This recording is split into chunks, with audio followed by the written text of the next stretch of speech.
रामं रामानुजं सीतां भरतं भरतानुजं सुग्रीवं वायुसूनुं च प्रणमामि पुनः पुनः।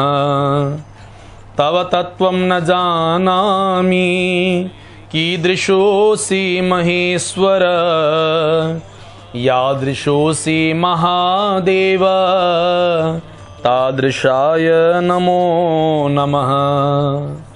नारायण हरिशरणम। सज्जन महानुभावहरू, हामी पुरुषोत्तम महिनाको परम पवित्र अवसरमा बृहन् नारदीय पुराण अन्तर्गत जो पुरुषोत्तम महिनाको मास महात्म्यलाई वर्णन गरिएको छ, यो प्रसङ्गलाई हामी निरन्तर श्रवण गरिरहेका छौँ हरेक दिनका कथा प्रसङ्गमा।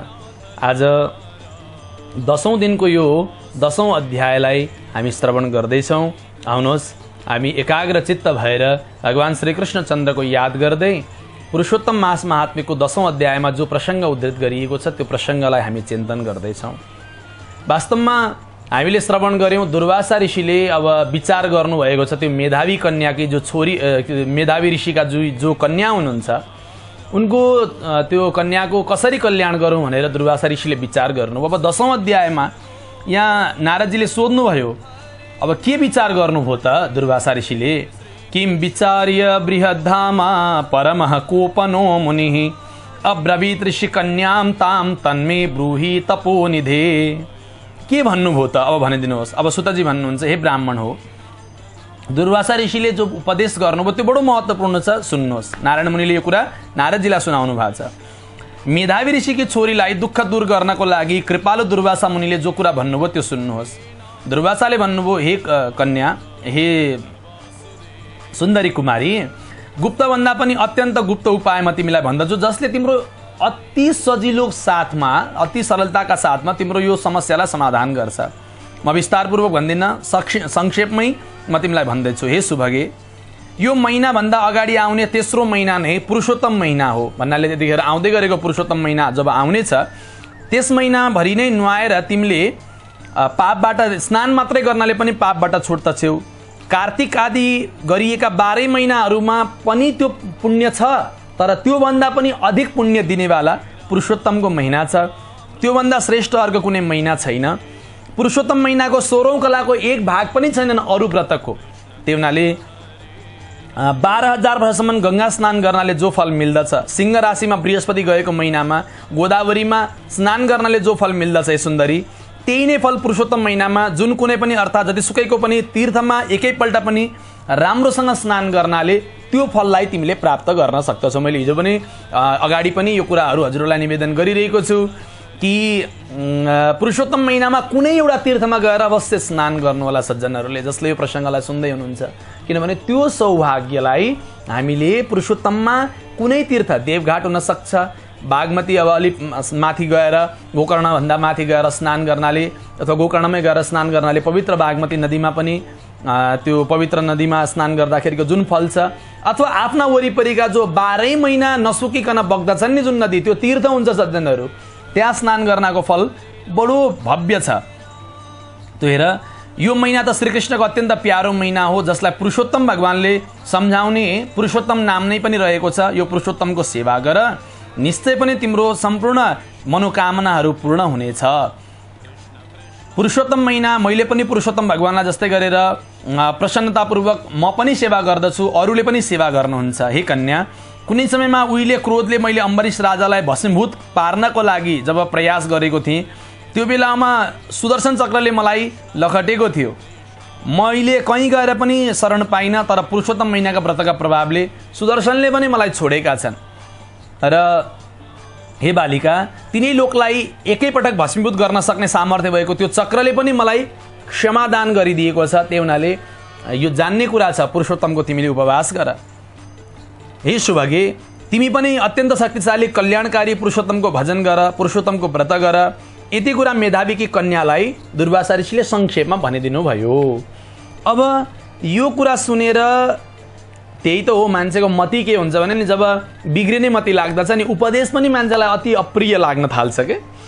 तो यहाँ बालिकाले अब के भन्छन्, हे ब्राह्मण, हे मुनि, तपाईले जो कुरा यो अहिले भन्नुभयो नि यो कुरा मलाई पटक्कै मन परेन। हेर्नुहोस्, हजुरले के कुरा भन्नुभएको? यो कार्तिक महिनालाई हजुर सानो भन्नुहुन्छ, वैशाख महिनालाई हजुर सानो भन्नुहुन्छ, अनि यो कसरी सम्भव छ?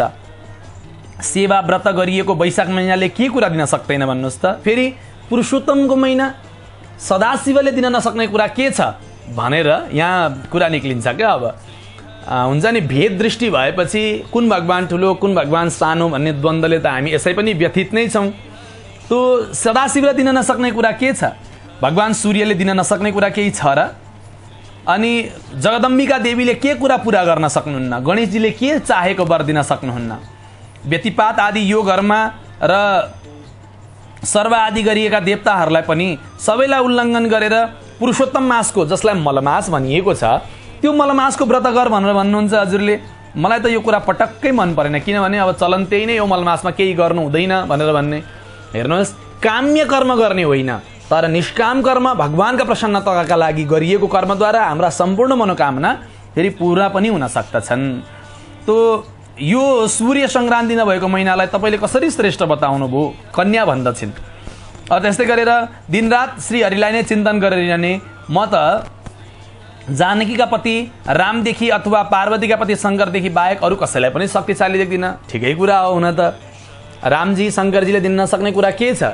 यहाँ एउटा कुरा समस्या छ है सज्जनहरू, हेर्नुहोस्, यति कुरा भनिरहँदा नि हामी के विचार गर्छौँ भने मेरो इष्टको उपासना नै सर्वोपरि हो भनेर मान्नु एउटा कुरा हो, तर अरूको इष्ट कामै नलाग्ने भनेर यदि हाम्रो मुखबाट कसैका लागि निन्दापरक कुरा आयो भने फेरि आफ्नो इष्टको गरिएको उपासना पनि भङ्ग हुन्छ। त्यो हुनाले कसैका पनि निन्दा आफ्नो स्वीकार गर्नु एउटा पाटो हो, तर कसैको निन्दा गर्नु त्यसले फेरि हाम्रो गरिरहेको धर्मलाई पनि नष्ट गर्न सक्दछ। त्यसरी के अरे दुर्वासा ऋषिको सरासर अनादर गरिदिनु भयो, अनादर गरिदिन् ती वचनको अनादर गरिदिन् ती मेधावीकी छोरीले। अब उल्टै भन्दछन् कसरी तपाईँ यो मलमासको स्तुति प्रशंसा गरिरहनु भएको छ? त यो सुनेर दुर्वासा ऋषिलाई क्रोध त आयो, किनभने सामान्यभन्दा सामान्य कुरामा क्रोधी हुने ऋषिको स्वभाव नै हो। भयङ्कर डरलाग्दो हुनुभयो, तथापि मन पग्लिएका कृपालु उनले यो मूर्ख हो, यसको बुद्धि छैन भनेर जानेर श्राप दिनु भएन।